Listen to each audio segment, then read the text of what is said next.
Hey guys, it's me again. So, last week I challenged you to start finding some food storage recipes which have like 10 ingredients or less and recipes that your family already eats. And I know a week isn't very long, but I wanted to go ahead and give you the second step on how to start making your shopping list. So I recommend only starting with like 7 recipes. So either picking 7 breakfasts or 7 dinners, and then we'll work from there. And I'm going to show you what I've done to get all of our measurements and a shopping list for all of our meals. And we just started with 7 recipes at a time for 4 months. Instead of doing a 3-month supply, we just did a 4-month supply. So I'm going to turn my camera around and I'm going to try to explain it to you on my Excel spreadsheet so that you can see what I am talking about.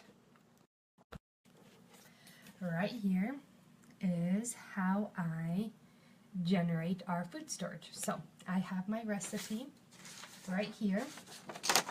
It is chicken, block bean, and rice burrito bowls. So what I'm going to do, since I'm going to do about 7 recipes at a time, is I have a column with the recipe, and it's chicken, black bean, rice burrito bowls. I'm going to write, and this is a recipe for my family of 5. So this is one meal where I'll use the full cans of everything of what I need. So I'm going to need 1 tablespoon of olive oil, 1 onion. So that one, if you do dehydrated or stuff, you might want to round it to about only half a cup of onion. I want 1 teaspoon garlic, 1 teaspoon chili powder, half a teaspoon salt, 1 pint of chicken. When I cook it in my everyday meals, I usually use frozen chicken. Sometimes I use canned chicken depending on how I'm cooking it. So in my food storage, I'm going to do a pint of chicken. If I do freeze-dried meals, then I will probably round it up to 2 cups of chicken. So you'll need to adjust this to freezer meals, and I'll show you with the next recipe. I need 1 cup of black beans, and that's because I'm using dry black beans instead of wet. And then a cup of rice, a cup of salsa, and 2 cans chicken broth. So what I'm going to do is enter in the recipes, and then the notes I'll get to on the second one, and then right here for the month, what I do is, if those of you don't know Excel, what you're going to do is you're going to write equal, and I want this column, so B2 times 4. So I'm going to eat that same recipe once a week for 1 month. So once a week times 4 weeks in a month. And then right here, I did the exact same thing, B12 times 12. So that's for 3 months, and it's going to do the math for me. And so I'm going to go ahead and bring on my second recipe, which is cornbread. So I entered in the measurements, and this is what I'm talking about for notes. Since I store corn kernels instead of cornmeal because popcorn kernels last longer, you could either do it 2 ways. Right here I have the 3/4 of a cup cornmeal, or I can switch it around and write half a cup corn kernels is what I'll need, and so then I'll do the math for you. So same with wheat flour, and I'm going to change it up for the powdered milk. So I usually always use powdered milk when I'm cooking because it's a lot cheaper than real milk, and sometimes I'm out of real milk. So right here I will need 3, oops, no, my computer's going crazy. Okay, I will need 3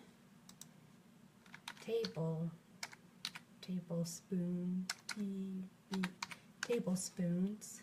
Oops, I did the wrong one. Sorry. That's still 1 egg. Okay, sorry, back up. So right here we'll need 3 tablespoons powdered milk. And so when you see the math, it's actually going to show that I need 3 things of powdered milk, 3 tablespoons. And then I'm also going to add that I'm going to need, since it called for 1 cup of milk, 1 cup water to my shopping list. And then that will go ahead and bring it on over. So it takes time, but if you do it in Excel, it will actually do a lot of the math for you. And so those are just for 2 recipes. I'm going to quickly show you what it looks like when I do 7 recipes at a time. So right here is my breakfast. So as you can tell, right here I have baked oatmeal, cinnamon apple, cinnamon coffee cake, cracked wheat cereal, oatmeal cereal, pancakes, vanilla muffins. So those are my 7 breakfasts. And for each recipe, I wrote the ingredient, how much I need, and the measurement. Ignore this side right now. And so I did that with all the recipes. But then, to find my shopping list, which is over here, I moved my ingredient list and I sorted it in alphabetical order. So as you can see, there's only one recipe that calls for applesauce, but there's 4 recipes that call for baking powder. So what I did in this side is I wrote the ingredient. I'm going to do baking powder so you can see. So I wrote ingredient, I wrote the total amount, so what I need for one recipe. And I did equal the sum, and I highlighted these 3 because all 3 of those are baking powder. And so that's 10. And then I said multiply it by 4 for a month, multiply it by 12. And then I wanted to make sure I had the correct measurements, so I made sure that this is teaspoons. So when I go to buy my shopping list, I will find my usual baking powder container, and I think it holds like 42 teaspoons, and I'll need to divide that by 120, and I'll need to buy about 2 things of baking powder.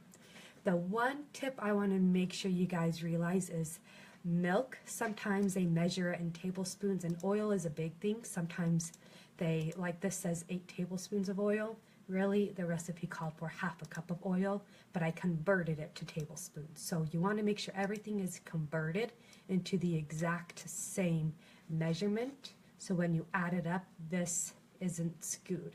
So that, I'm going to go back here. So that is how you make your shopping list. And I know it takes a lot of time, but trust me on this, it is worth it. Planning your food storage takes a whole big front side before you actually start buying it, because if you just go and you buy what stuff you think you need, or stuff that's on sale, or the pre-made buckets of food storage, or the pre-made like big cases of number 10 cans, those you don't even know if you're going to eat them, first of all. Second of all, you're spending a ton of money that you probably won't need. And third of all, it's most likely not the amount of calories that you need. So you want to make sure you first, number 1, the first step is to find recipes that your family is going to eat. And if you're not quite sure about that, go to my first, not the last video, but 2 videos ago. It is how to start your food storage. And that tells you how to find recipes and what to look for. And then once you find 7 recipes, or even 3 recipes, because you can do 3 recipes times 3 times 4, 3 recipes times 2 for a week's worth of meal-ish, and then times it by 4. So it's a lot of math. But then come back to this video and look at the Excel spreadsheet I made and make it. And if you have any questions, let me know, because I played around with this and I finally figured, I know it looks complicated, but it is the most uncomplicated thing that I have figured out on how to do food storage, and I've been trying to figure this stuff out for 7 years. And so there's another option, is if you go to Etsy at The Merrill Project, my Etsy shop. If you want to see what I have, there is actually I have meal plans already made for you. I have like 2 different breakfast options, where it's 7 breakfast recipes, or dinner recipes that are chicken or beef or other. And I have the shopping list already ready for you with the 7 recipes and the shopping list made for just 1 week of food storage type of thing, or 4 weeks of food storage, which is a month, or 12 weeks of food storage, which is 3 months. And so if any of those recipes look on them, you are interested for your family, get that shopping list. It's $4.99, and you will it will show you all the work, and all the work is already done for you. But if not, then here is my spreadsheet. I'm not going to turn it around again, but go ahead and go back in this video and learn how to make your own spreadsheet and start working and making your own food storage sheet, because you don't want to buy anything until you know exactly what you're going to use. And what I like about this is I'm buying baking powder in the size of cans that I use it in. So 1, if it's in my pantry, and 2, if you buy a big thing of baking powder and you don't have really a place to store it, or it needs to stay in the freezer and you might not have electricity for a week, then it can kind of go bad. So a lot of my recipes call for 1 can of beans or 1 can of chicken broth, and I make sure that all the recipes use that entire can. So I'm storing 16 cans of chicken broth for a 4-month time period, but when I do my cooking throughout the week, I actually use chicken broth in more recipes than just that one recipe, so it's rotating really easily. And that's how you can rotate your food storage quickly. So I know that's a lot of information and I can go on and on about food storage, so I'm going to cut myself off. If you have any questions, write them down in the comments below.